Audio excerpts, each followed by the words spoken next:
নমস্কাৰ, মই জুৰিস্মিতা। বলক আজি আপোনালোকক গুৱাহাটীৰ IIT ভিতৰ ভাগ দেখাওঁ। এয়া মই IITতেই পঢ়োঁ। ৰাতিপুৱা কলেজলৈ আহিলোঁ, আজি বাছেৰে আহিলোঁ।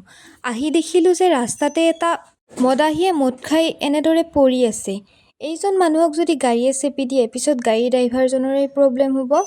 তেওঁকে মানুহে কিমান কি ক'ব, এইজনৰ গাততো দায়ে নোহোৱা হ'ব। দেখিছেনে গাইজ কেনেকৈ শুই আছে? এয়া আমি কলেজ পালোঁহি। এইখন হৈছে কলেজ। কলেজলৈ সোমাই যাওঁতে পিছে গেটত এণ্ট্ৰি কৰিব লাগে, ছিগনেচাৰ কৰিব লাগে আৰু ফোন নাম্বাৰ লিখিব লাগে। তেনেদৰে আমি সকলোবিলাক কৰি আহিলোঁ। ভিতৰভাগ যে ইমান ধুনীয়া সেউজীয়া পৰিৱেশ, এই প্ৰচণ্ড গৰমতো একদম খুব ধুনীয়া শান্ত পৰিৱেশ, একদম দেহা মন জোৰ পৰি যায়। এনেদৰে অলপ সময় খোজকাঢ়ি আহি আমাৰ ক্লাছৰুম পালোঁ। এইটো হৈছে আমাৰ ক্লাছৰুম, নেনো টেকন'লজি। ক্লাছ কৰি আমি অহাৰ সময়ত বাই বাই।